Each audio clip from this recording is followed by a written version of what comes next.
Hello, Internet. Welcome to another episode of the Experimental Cataclysm. If you're new here, this is the show where we talk about the updates that have come to the experimental version of Cataclysm over the last 2 weeks or so. Not a whole lot this week that I'm super interested in talking about, so we're just going to, quickly go over some things. First, I do want to mention that there is a new mine layout. There will be a link in the description down below if you want to check out the PR for yourself, but because it contains an Easter egg, spoilery type content, I wanted to not actually show the PR because I didn't want to reveal what it is. It's a very low chance spawn cave location. And yeah, there'll be a link in the description down below if you want to spoiler it for yourself. That's fine, but I didn't want to show it on screen. So, and that was from Night, I believe. So, I just wanted to shout that out. But let's move on to what we're actually going to look at here. First, from Frizz, we have wallets spawning and putting things in them. So, if you remember, I don't know, probably about a month ago, there was a change that added multiple wallets to the game, but it didn't actually attach them to spawns. So the only way to get them, you could craft some of them, I believe, but they weren't actually spawning on bodies.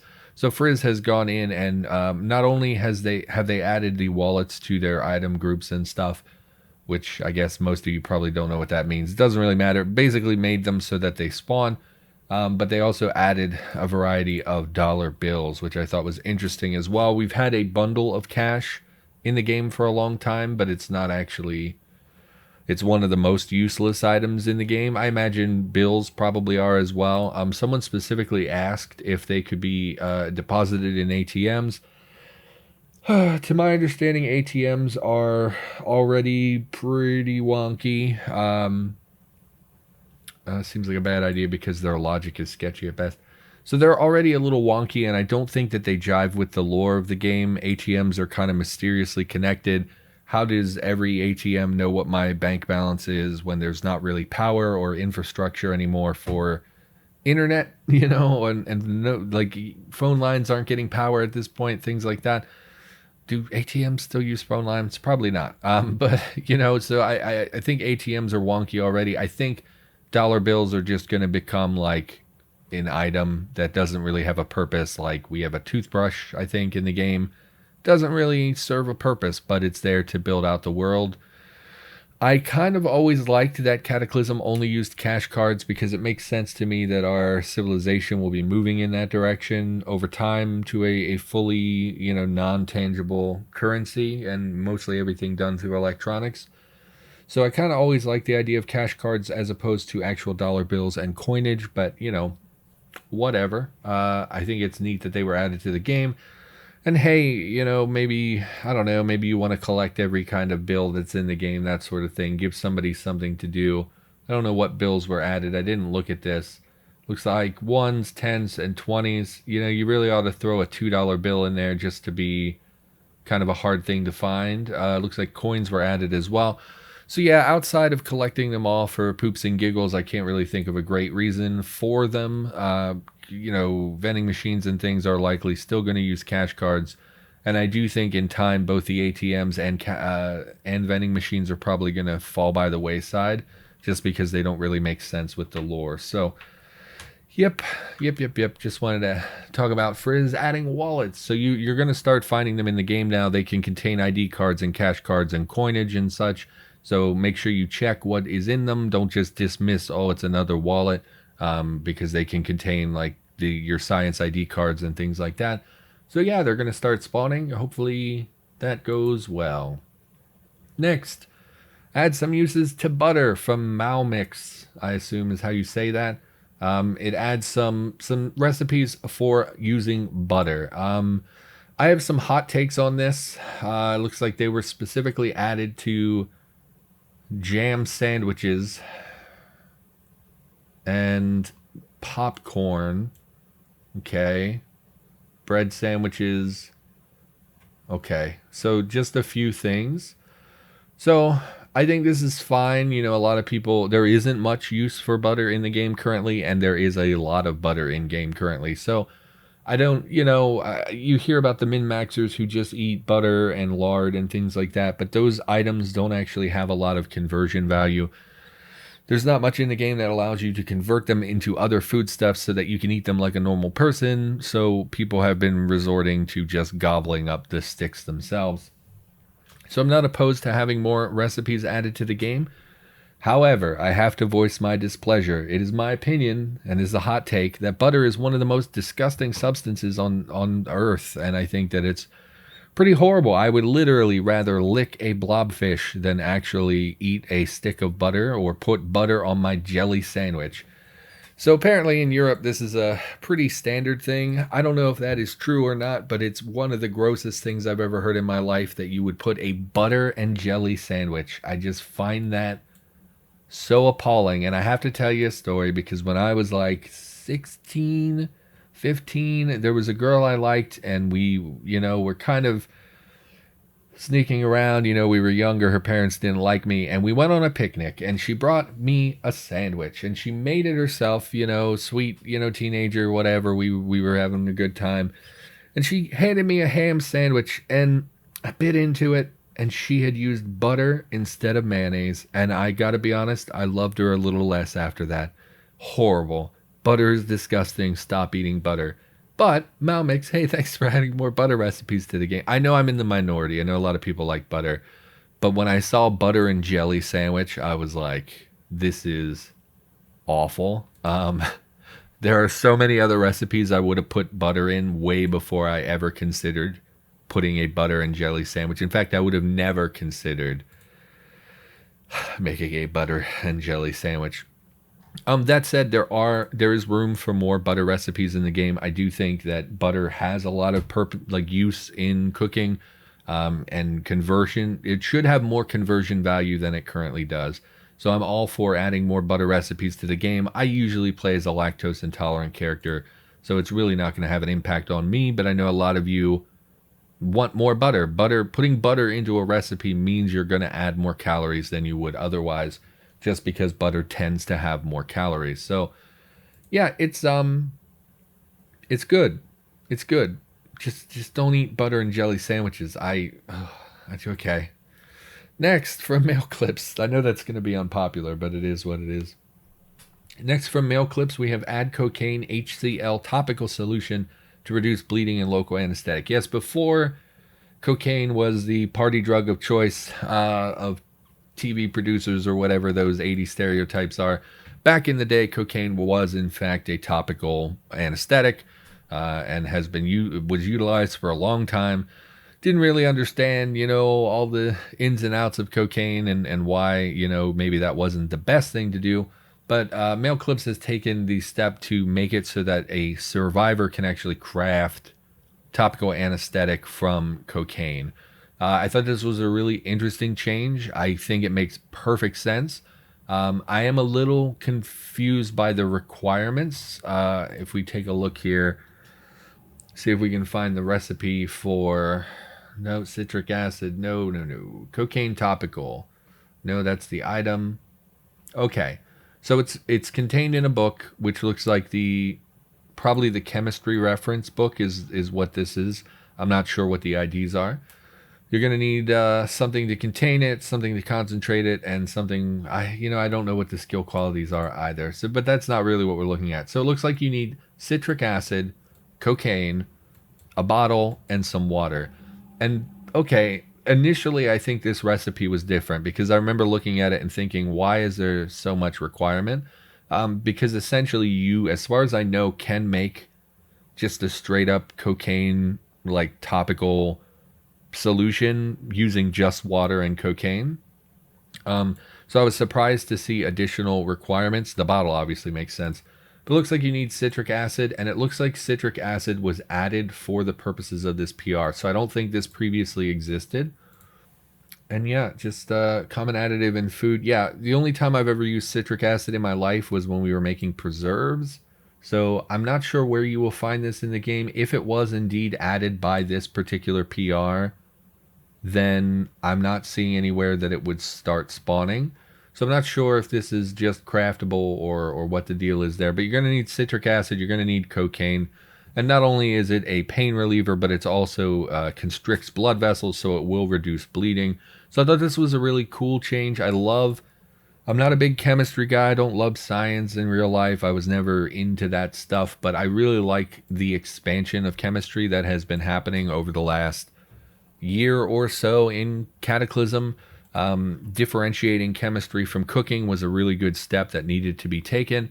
And now, we're getting more and more chemistry stuff. Not super frequently now. I think it's died down a lot, but there was a while where we were getting a lot of chemistry updates. And I love this kind of stuff because it allows us to take something like I personally would never use cocaine in the game. There's really no benefit, as far as I know, to using cocaine that I need. Like, I don't need, you can play the game without ever taking a bump of coke. But you accumulate coke because you always pick it up because Cataclysm players are hoarders.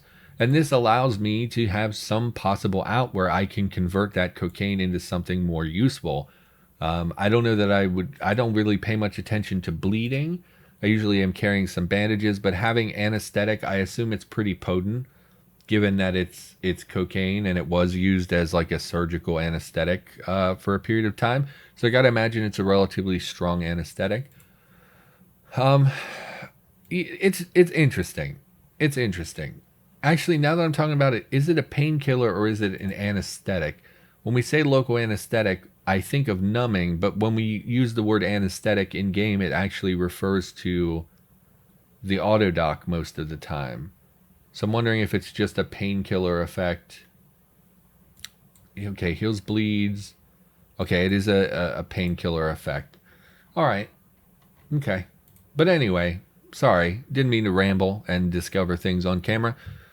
Point is, you can now convert cocaine into something a little bit more useful. I really like this. I wish we had more stuff like this in the game, and I like seeing a use for something that is otherwise something, an item that I would otherwise never really use in the game. So, wanted to shout that out. Next, from Esotericist, we have an adjustment to bridges that makes them more maneuverable. So previously, is there a screenshot? Yeah, previously, the ramp for a bridge was located very near to the end of the bridge, so you could get these situations where you have kind of a janky curve right prior to the bridge, and not everyone is very good at driving. I certainly am not, and it can be a little finicky to get in there, especially if you have a wreck somewhere near to the mouth of the bridge or something like that. So what they've done is they've pushed the ramp further up the bridge, so you can see here this is only a few tiles from the end of the bridge. This time they've moved the ramp, the part that actually transitions your vehicle up a Z level. They've moved that further down so there's more space at the mouth of the bridge.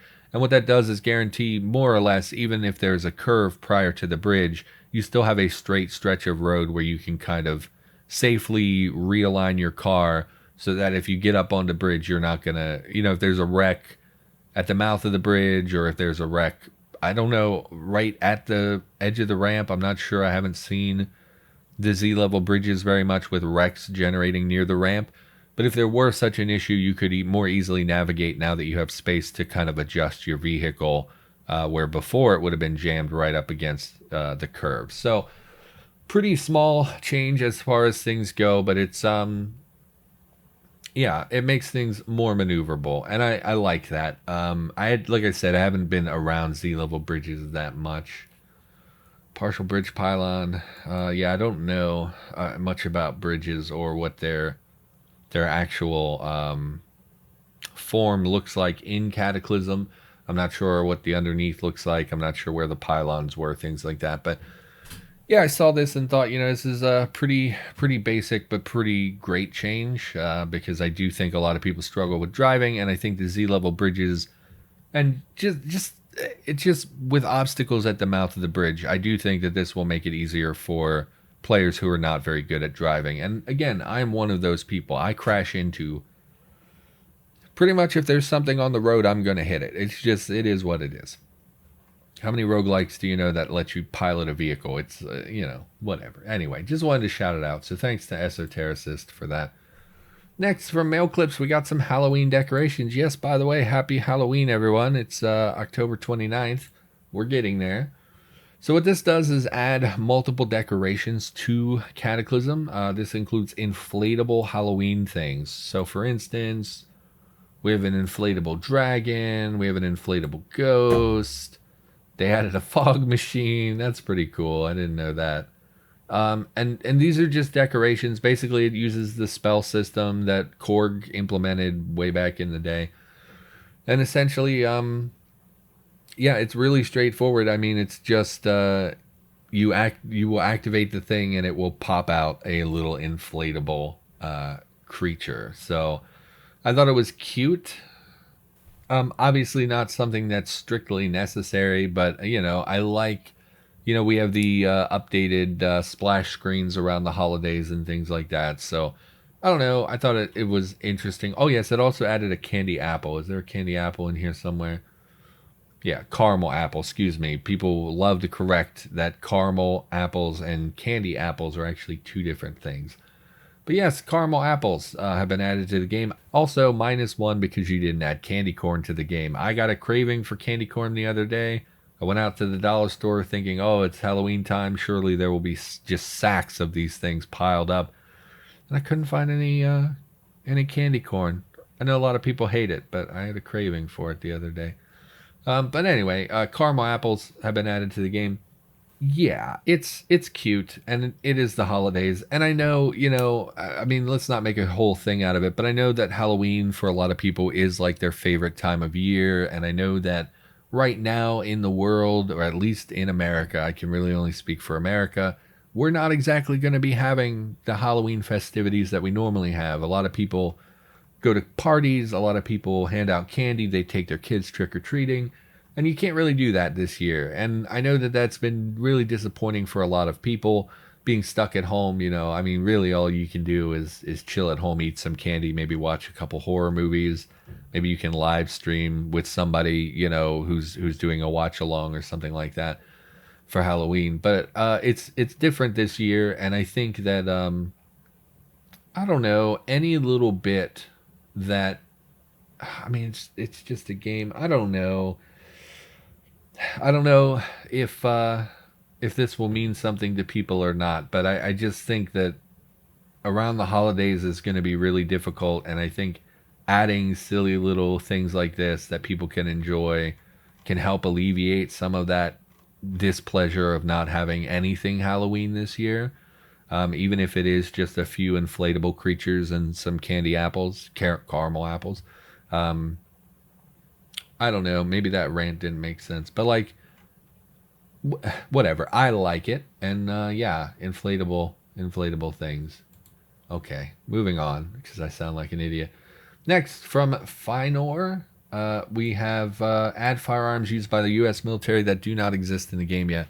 Yeah, so we talked about this pretty recently about people auditing guns and which guns should and shouldn't be available in New England gun shops and on soldier zombie corpses and things like that. And this is some variation of that. They used actual real world data to determine, kind of what guns are missing that the military actually uses in America. And I know some of you are really big fans of the firearms and whatnot, so I thought I would shout this out. We have the Heckler. We have underwater dart gun. Really? Apparently very few of them exist. Mark 24 Mod 0. I don't even know what that is. Okay, rare. You know what? Here is the list. How about that? I'm not going to read a bunch of numbers and letters. Here's the list if you're interested in what was added. Essentially, it's just more military guns. And my hope is that they were added. Oh, you went into detail on every single gun. Okay. That's pretty thorough. So I'm not sure if they were added to soldier zombie drops or if they were added to like military locations or where exactly they were added, because I don't really know which item groups connect to. So if you don't know how Cataclysm works, basically when you kill, let's say you kill a soldier zombie, there's a group that soldier zombie calls out to and says, hey, I need items from that group. That group then can contain multiple other groups, and it will just sort of nest inside of each other, one inside of another, inside of another, inside of another. So it can be really difficult in Cataclysm to track down what each item group actually connects to. So it can be really hard to read item groups. So I can't tell you exactly where this was spawned. I would have to do a fair bit of research to know exactly it looks like it was added to the possibly the long gun military stuff. And yeah, so at the very least, you'll probably find it at like the military base, and then best case scenario, you will occasionally find them on soldier zombies. Would be my guess. That's how I would do it. So man, quite a lot of gun stuff. Pretty cool. I know a lot of people really like guns. That's why I shouted it out. I personally don't really care that much about firearms in the game. You know, you pick up the same, 3 or 4 guns every playthrough that you're like, oh, well, if I have to use 9 mil, I might as well use the CX Storm, Oh, if I'm going to use 5.56, give me my SIG 5.52, So you gravitate to the same guns over and over and over. But I do think that gun diversity is something that, because Cataclysm is based on real world stuff and takes place in New England, America does have a huge like density of firearms per person compared to most of the rest of the world. The military themselves uses obviously a variety of firearms, and it's just always fun that we are playing a game that is based in a location with such variety. If we set Cataclysm Dark Days Ahead in Japan, we're going to have a whole lot fewer guns and different models of guns to work with, just because of gun control, because of, like, I don't even think, no, police in Japan do carry sidearms, but I think it's like there's a lot of rules around it. But like, that's just an example. Having the diversity in America with our military being what it is, we're a very military centric nation. We're a very wealthy nation. We have a huge variety, and civilians own tons of firearms. So like, we have a lot of variety in the game, and we can have a lot of variety in the game because we use real world information, real world values. So I thought this was really a good thing, even if I'm not particularly interested in it. And I know a lot of you love guns and modding your guns and all that stuff, so obviously will appeal to those people. So yeah, okay. Alrighty, well, I don't really have much more to say about that. So anyway, that's probably a conclusion for this particular episode. Hopefully you had a nice time. Hopefully you learned something new. And yeah, I'll be back in a couple weeks with another update video. So everybody, thanks so much for watching, and I will see you in the next episode.